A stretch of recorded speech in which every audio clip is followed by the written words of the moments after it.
the points we did before. But also, what is always important when you do those meditations, take it from an intellectual understanding to an emotional understanding, like to really feel it from within. So as an example here, when you say, for instance, the distinction based, I'm going to go through the distinction of the three objects of refuge. So to really feel, there are people who have totally actualized the fullest potential. So to really feel it, to feel the enormity of that. Okay. So there are Buddhas, there are Bodhisattvas around us, and they've really done this. Right now it's kind of intellectual, and it's nice, but if it's really true, right? If there's really, so the enormity of that someone has purified their mind, for instance, right? Of course, we may still have some doubt in the back of our mind. That's okay. But if it's true, the enormity of that, right? To really get a sense of that. The Dharma, the Dharma, it rises from the understanding of those beings. How amazing that is, that the Dharma works, basically, and so forth. So anyway, I'll take you through it, but try to really allow what we're going through to also touch you more on an emotional level, such that it gives you some enthusiasm, some inspiration. There's something so beautiful in this life that I can utilize. It's so precious. So, and then we're more motivated to apply the Dharma to our daily actions. Okay, anyway, let's start. Start again as usual with some breathing. Just focus on the breath. Make sure you're comfortable. Use your back straight. And you can focus effectively.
Now reflect upon the way to take refuge by understanding the distinctions, the differences between the three jewels.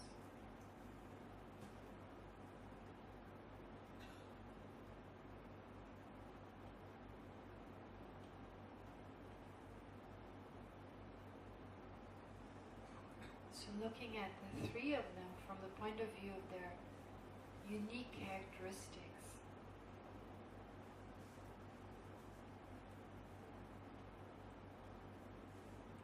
Characteristic of the Buddha is that at some point a Buddha was someone like us. The same worries, the same afflictions.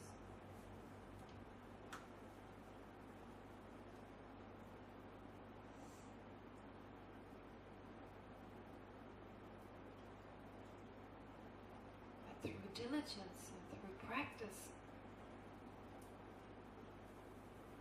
Buddha has totally purified the mind from any shortcomings, from any obscuration.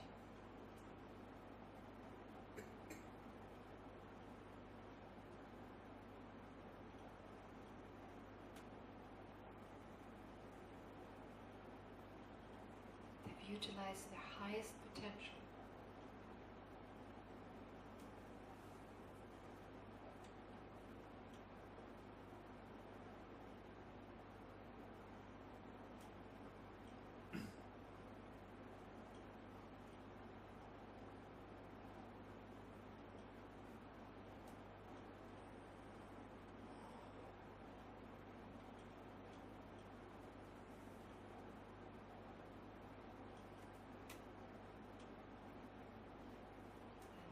Dharma is that which arises from a Buddha.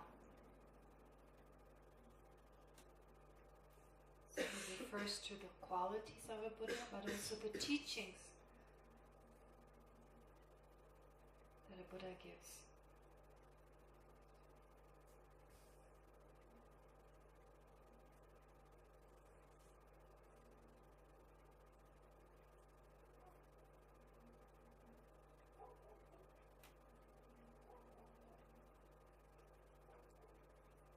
First of those instructions that teach us how to reach the same state.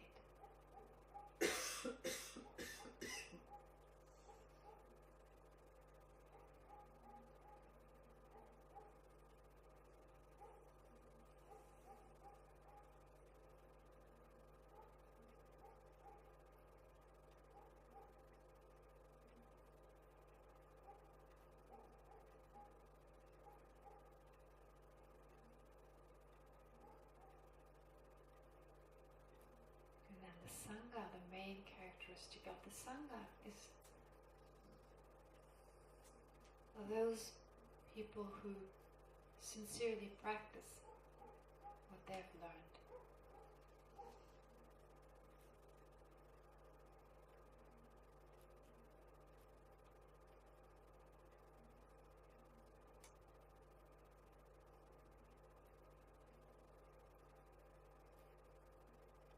Or at least make an effort to do so.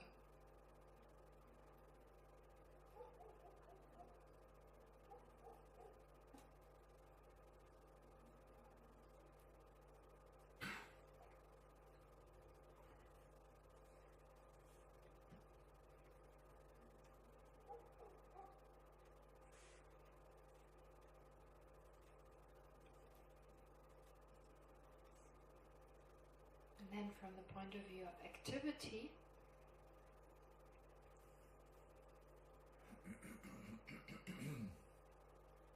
the Buddha is like a doctor.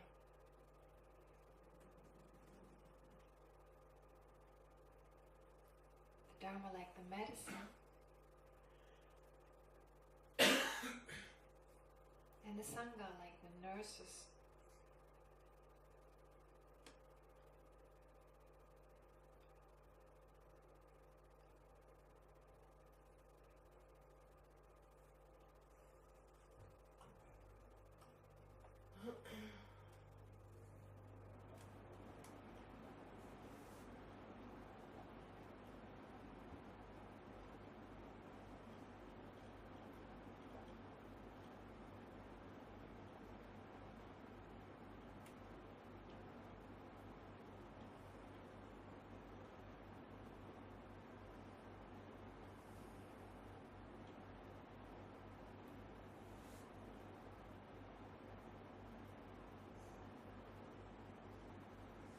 And then the difference of the three jewels from the point of view of devotion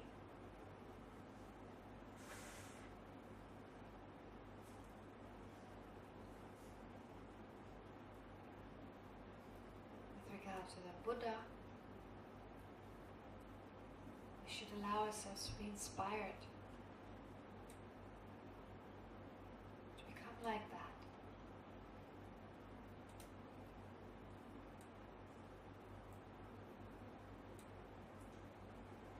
To learn from them.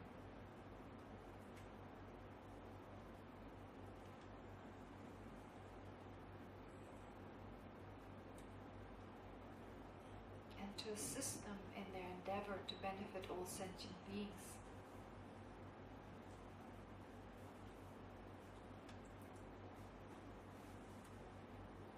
Assist them in their effort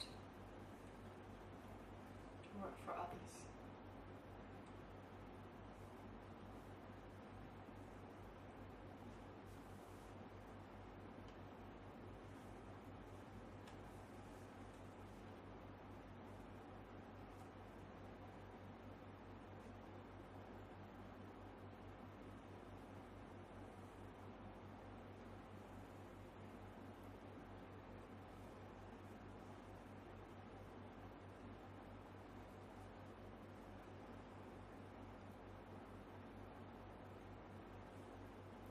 devoting ourselves to the Dharma means to practice it sincerely.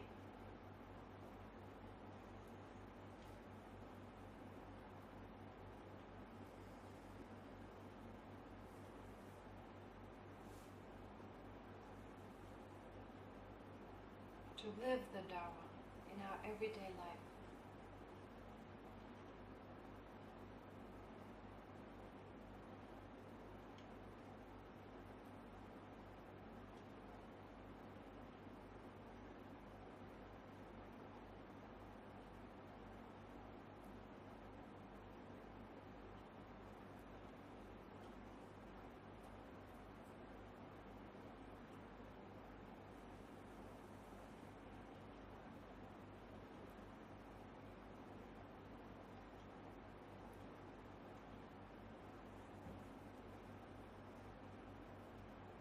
The way to devote ourselves to the Sangha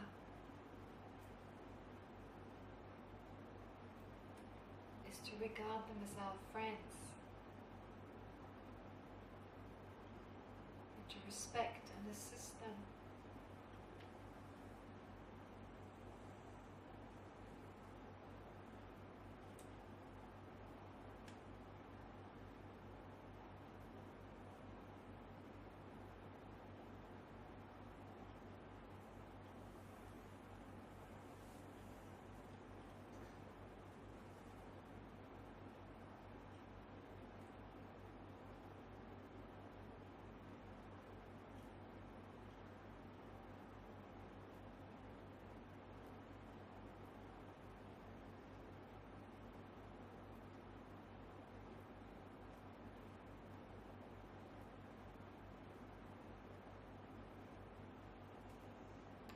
In terms of practice,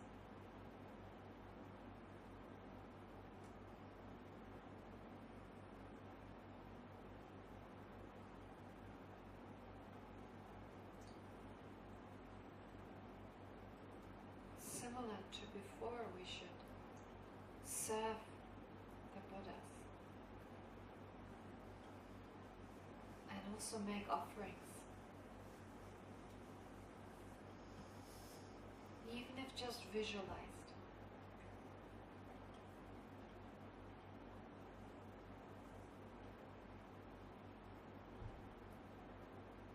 But most importantly,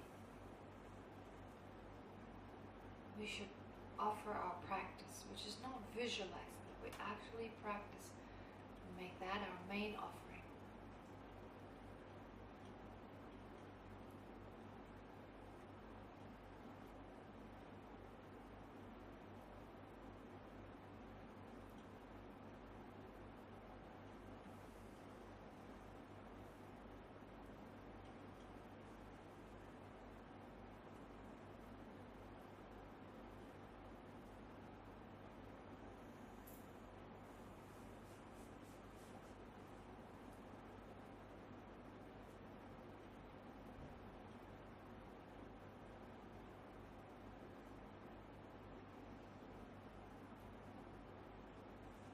Regard to the Dharma,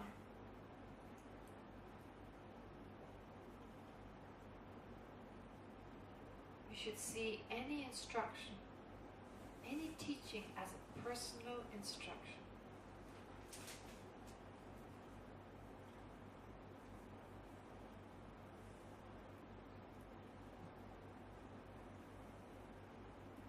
And to relate it to our own personal experience.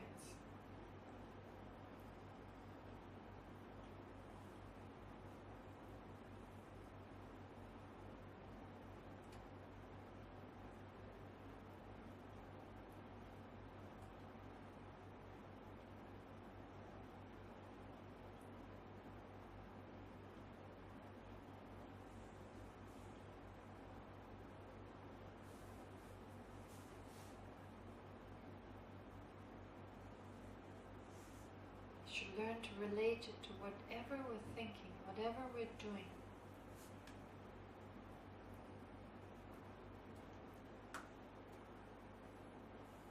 To make it our guideline.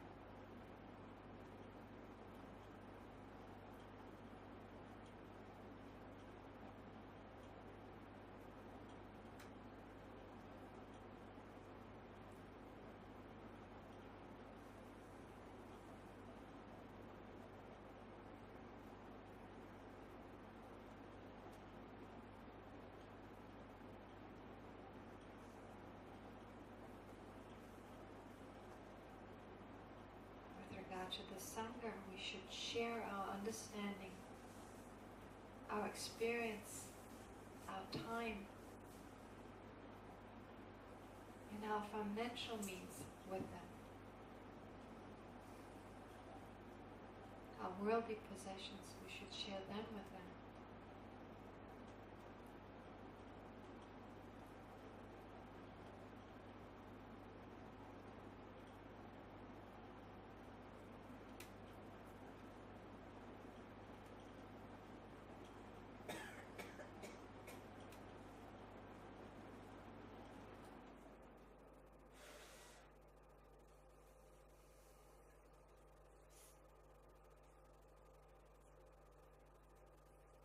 Especially at times when we forget the Dharma, when other things seem more important.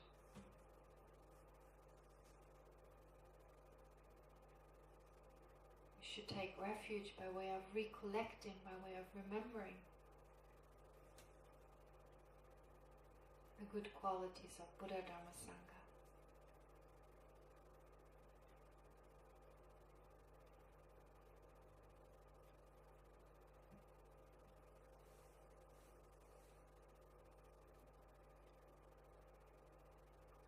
It's difficult to make a habit of integrating the Dharma in our life.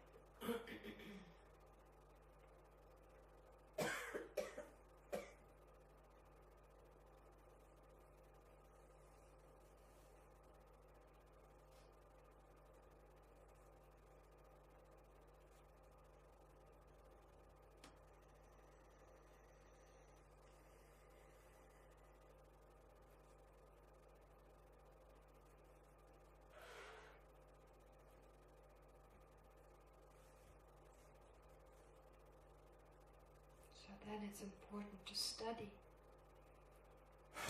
And learn about the different qualities. Reflect upon them, analyze them.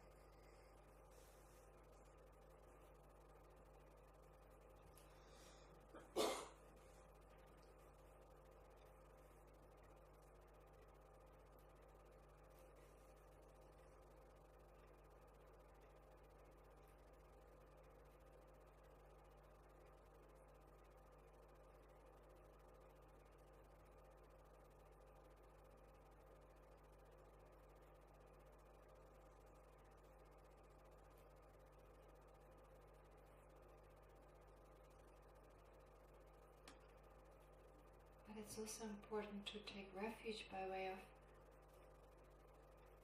differentiating between the three jewels from the point of view of accumulating merit or positive karma.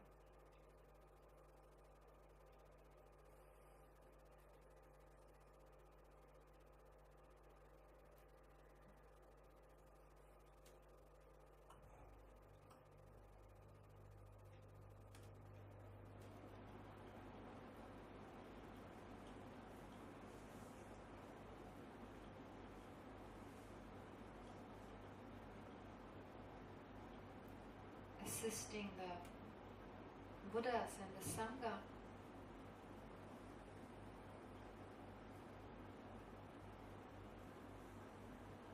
accumulates a lot of merit because we assist indirectly all sentient beings.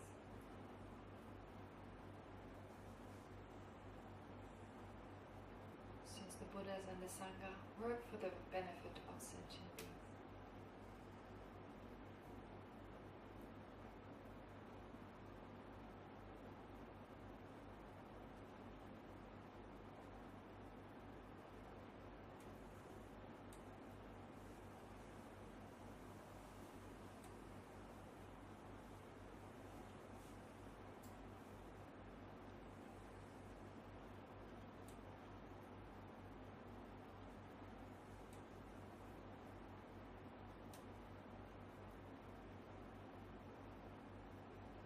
We should accumulate merit with regard to the Dharma.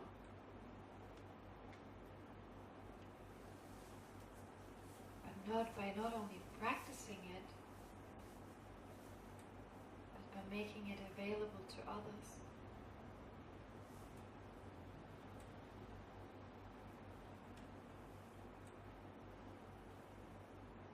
which doesn't mean to preach it.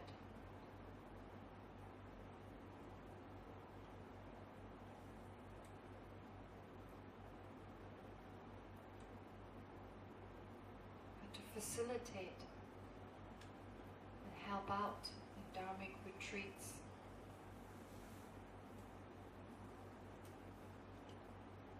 Meditations and so forth.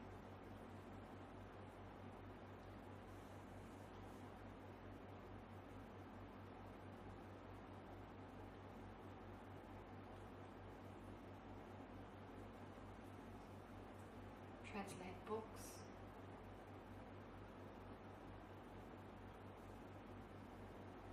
Help others translate books and so forth.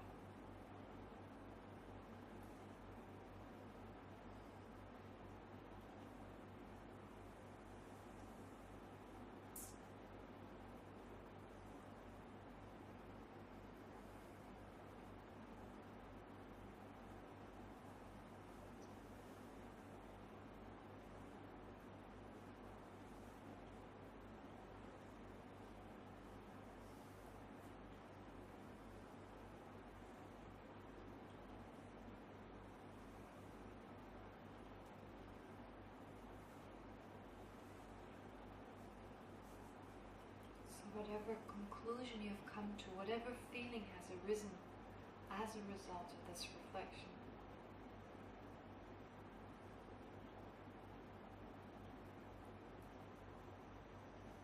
take a moment to focus on that.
Notice this retreat is different from other retreats in certain ways. So there are retreats that are basically deal with understanding emptiness, selflessness, impermanence.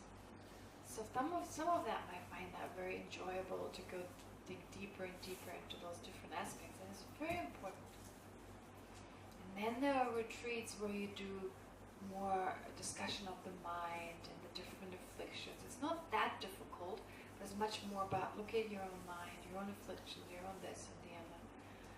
But then there are these retreats where devotion and like dedicating ourselves are also at the forefront. So oftentimes we like one and we don't like the other as much. But it's important to have all the causes and conditions come together. Like anything, you know, if you plant a seed and you have right amount of water, right amount of soil. If there are not enough minerals, it won't grow as much. Or there's less water but enough of the other. So it's important to get a sense that Dharma practice is not just about doing the bits that are enjoyable. Sometimes, in fact, it is better to do those practices we have a resistance towards. Right? Okay. So you may find it more enjoyable to go into those deep topics such as emptiness, etc. Just that, without all the other factors, will go as far as that and no longer. And you get bored. Sooner or later you will get bored. You reach a certain state and you cannot take it further. Right? And the devotion it's like faith, they say, is the root of everything. This kind of devotion. It's a deeper inner joy that allows you to continue. It feels so right. It's actually a joyful experience. It feels right. There's no dryness. It continues, even when things get tough, it's okay. dry if that continues. So that's why I want to get in touch. I mean, I want you to get in touch with a sense of like a joyful devotion, a joyful sense of this is worth it. Although I don't understand everything about it, there's so little I really understand, because right now our minds is quite limited. We just cannot fathom the enormity of the qualities of a Buddha, love, compassion, and so forth. That's one of the things that keep us going. And it's not really part of our culture as much. The scientific analysis, the psychology, all that is much more part of our culture. Whereas devotion, that's like part of the religious department. That's blind faith. Of course, that's not what it is. We're not talking about blind faith here. Okay? All right. And it's not difficult to understand. When I said initially, I said this is heavy duty. I meant in terms of all this kind of devotional. But it's not really hard. But it's, yeah, well, the whole package. And I'll see how you feel about it in the discussion. I look forward to that. I have no idea. It's all here. So. All right. Now, this part is the part of Lama Tsongkhapa's Lamrim Chamo on a particular part of refuge. And then, this is usually what we study when we study refuge. But then we take another text, which is the text we usually study. It's by someone called Pension Tsongkhapa. So every monastery has their own textbook authors, different ones for each monastery. So here this one is someone called Pension Tsongkhapa, a great master who sets forth debates, different analysis of the three jewels, so to be very precise about it.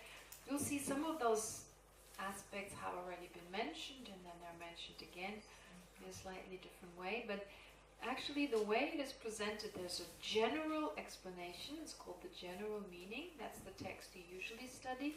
And the decisive analysis is when you start being very precise about debating. What is the difference? Is this something that is both Buddha, Dharma, and Sangha? Can you have something that is all three? Right? I mean, how do they relate to one another? So you're more, this is kind of more technical. It's more, before it was more of like the devotional aspect, but also understanding it properly. Okay. So basically there's the general meaning, which is just a general explanation, and the more analysis of that. So I don't need to read through it. This is on page 23. I won't read through it, but I'll just explain it.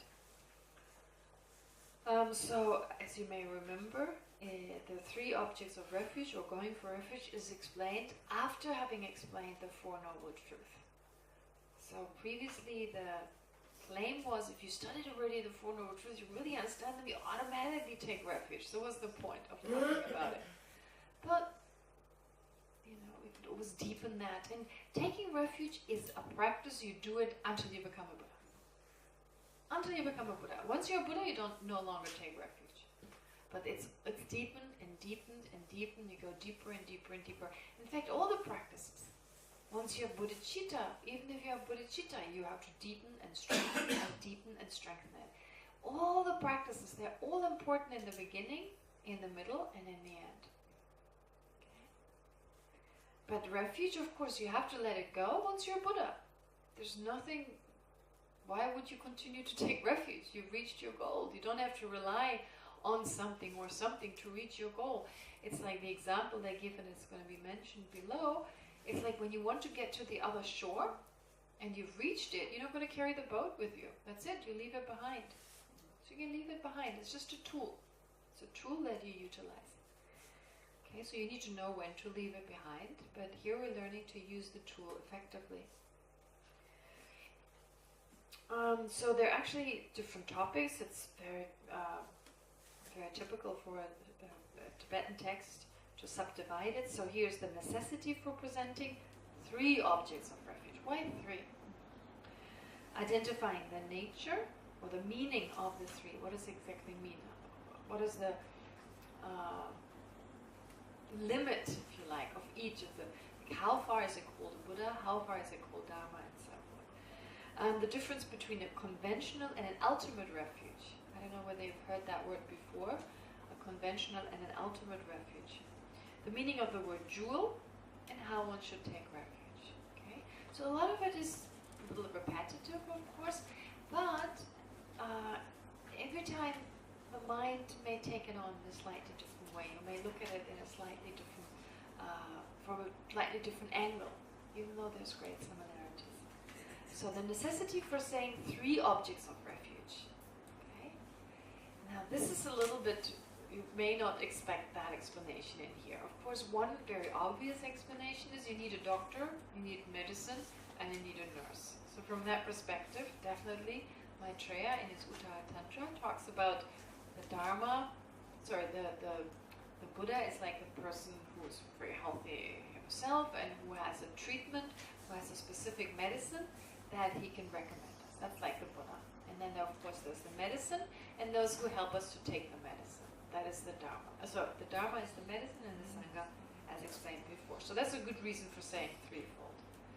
But there's another explanation which takes us to 3 types of practitioners. There are 3 types of practitioners.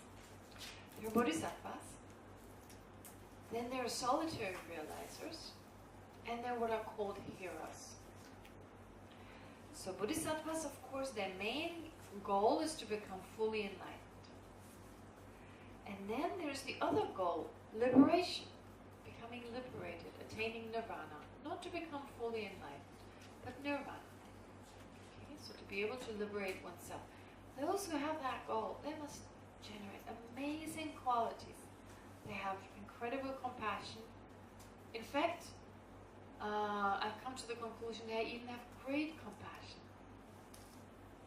Because great compassion, you remember I talked about this, right?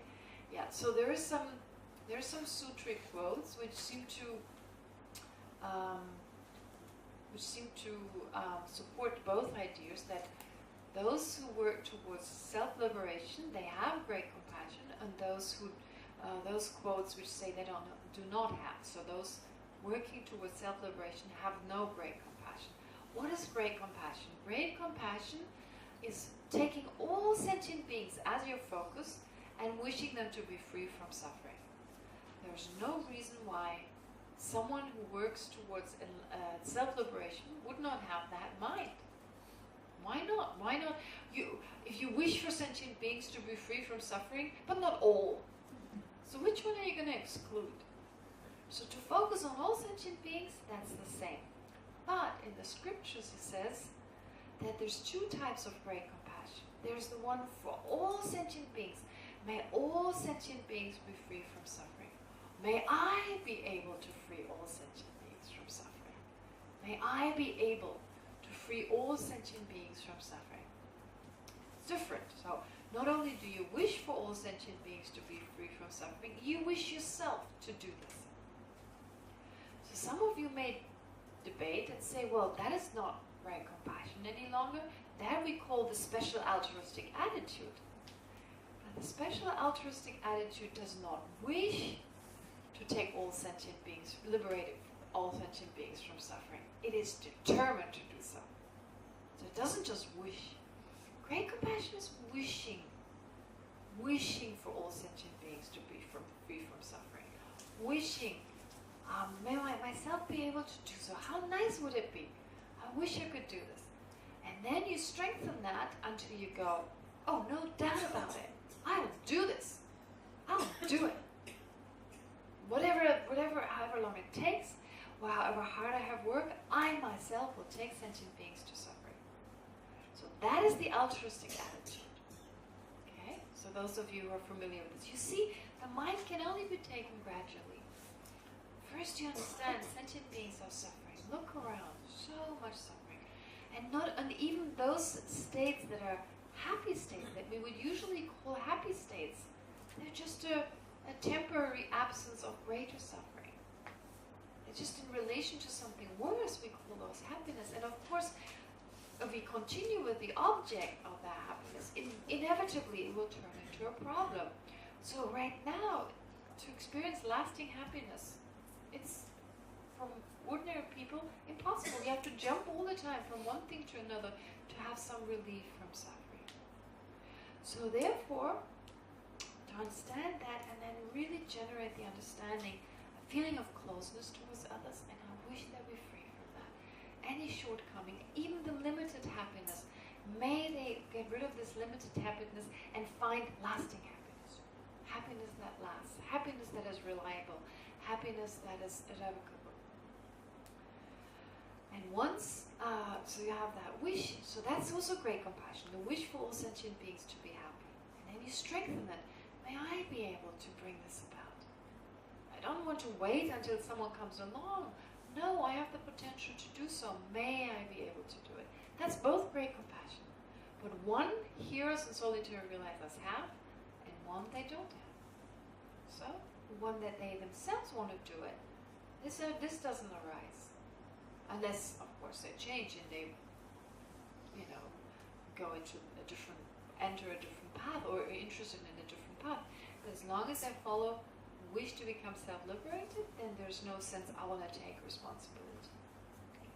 So there's a difference. So I believe there's no reason why heroes and bodhisattvas, why would they not wish for all sentient beings to be free from suffering? There's this explanation, they wish for many sentient beings to be free from suffering. But which one do they don't discriminate, right? Oh, those ones, yes, no, those ones, no. They have bigger ears, I don't like those, No, it doesn't make sense. So, they totally understand the nature of sentient beings. They understand that every living being, has a mind and a body and an incredible mind in terms of their potential. All right, but going back to the heroes and solitary realizers, so wishing to become liberated themselves, there are two different kind of ways to do this. With a bodhisattva, you don't have that distinction because bodhisattvas are always very social. Always very social. I mean, if you're a bodhisattva, you want it. It doesn't mean you're always around people, but you enjoy their presence. Any opportunity to be with others, to benefit others. The lamas, what they try to make is connections with people, karmic connections. Because once you're a Buddha, if they're already enlightened, of course they continue making these connections. If you have a karmic connection with someone, you can really benefit them. If there's no karmic connection, it's very difficult to connect to them. So they try to create these karmic connections. I mean, you just need to talk to someone. I remember Geshe Kelsang, he told us this story about this man, this lama who came to a village in Tibet, and this bodhisattva, he just wanted to make connections with everyone, and he was able to do so. He connected with different people and created a karmic connection, so that when people were ready, he was able to teach them effectively because there was a liking for that person and a listening to that person, right? You know what I mean? Like sometimes you have two people, they're very similar, but with one person there's a pull towards them, and with the other there isn't. There's no karmic connection. So the lamas tried to make these karmic connections, and he went into this village, and he tried very hard, and he was successful. But one woman, she just didn't nothing could be done. So she just didn't want any connection. And then he tried everything positive. No way. She did not. And in the end, he burned down her field. And then she didn't even get angry. Because that would have been the good thing. At least you get angry and there'll be a connection. But even then, so I don't remember the end of the story. I just remember in the end he was like, even something negative, even if she gets totally upset with him, at least he makes the connection. So it's better to be angry with the Buddha than totally ignoring the Buddha. I mean, it sounds bizarre, but it's this connection. So it explains also why Buddhas and Bodhisattvas, they're always trying to meet new people. It's not about becoming popular. I mean, my sister would say, look, she's becoming popular, right? But no, it's just connecting. Even as an insect, an ant, one day I will be able to benefit you. And this dog, this cat, this mouse, this, any animal, just making connection. Because the more connection you make with people, the more able, when it comes down to it, and Bodhisattvas are always around to be there for us. So it comes to that point when you can benefit that person. Anyway, so therefore making that karmic connection, how did I get there? Remind me. Pardon? Solitary. So bodhisattvas are always very, very kind of social. But you don't need to be that social if you work towards liberation. You can be, but you don't have to be. That kind of level of making connections, because you don't have the wish to take all sentient beings to enlightenment. So you have solitary realizers who are less social, and you have hearers who are more social. Okay? So solitary realizers are those who are mainly interested in the Dharma. They don't want to become Sangha in the future. They want to teach without having to talk. Just through their example, through their, just from the outside, without having to communicate as much. And that's still beautiful, that's very inspirational. If someone finds that inspirational, well, for those people this is very, very positive. And then there are the hearers who are very social. So for them, the main kind of goal is the Sangha, to become Sangha. So there you go. For a Bodhisattva, the main goal is to become a Buddha. For the solitary realizers, the main goal is to actualize the Dharma in their continuum. Right? So it's the Dharma. The main resultant state is the Dharma. And the Sangha, for the hero, the main thing is to become Sangha, to communicate it to others. Actually, heroes are such that they would even learn Mahayana teachings, would even learn the teachings that take a person to enlightenment, and without practicing it themselves, they would teach it to others. They have this urge to communicate the Dharma, that need, of course driven by love, driven by enthusiasm for it. But solitary realizers also are driven by love, but they're just more solitary. And they want to, of course, inspire others, but less through talking, more through their example. So it's more the Dharma that is their main. So you see, there's another reason for having Buddha, Dharma, and Sangha. Does that make sense? Okay. All right. So this is the reason. So this is what it says here on page 25. You have a chart where it tells you the causal refuge for all three is the same, of course. You need the Buddha, you need the Dharma, you need the Sangha. Let's not forget, that's just the causal refuge. And the main refuge is the resultant. So you mainly want to become a Buddha. You mainly want to actualize the Dharma in your continuum. And you mainly want to become Sangha. So you can understand the Bodhisattva is less interested in actualizing the Dharma, in the qualities in his or her continuum, but rather to become a Buddha, because that's how they can communicate with others. So the person Buddha is much more important to them. Of course, without those qualities it would be impossible, but just those qualities without other being to perceive one would be of no use. So for them it's most important to teach. Okay. All right, so the Bodhisattvas, or those who are inclined towards the Mahayana path. So even if, some of you who are inclined towards the Mahayana, you may not have bodhicitta, but you're inclined towards that. And again, then, I'm interested in Buddha, but that's kind of like, of those three, I'm mainly interested in that. And if you're inclined towards the solitary realizer path, then the Dharma would be your main inclination, and so forth. So what I just said is basically summarized in that chart. And now it's the nature, or the meaning of the three objects. And it's so obscure. It's kind of obscure. It's not that straightforward. Now, anyway, first of all, there is a distinction from the point of view of the philosophical systems we describe as the Vaibhashika and the Sautrantrika, and the description from the point of view of the Chitta Matras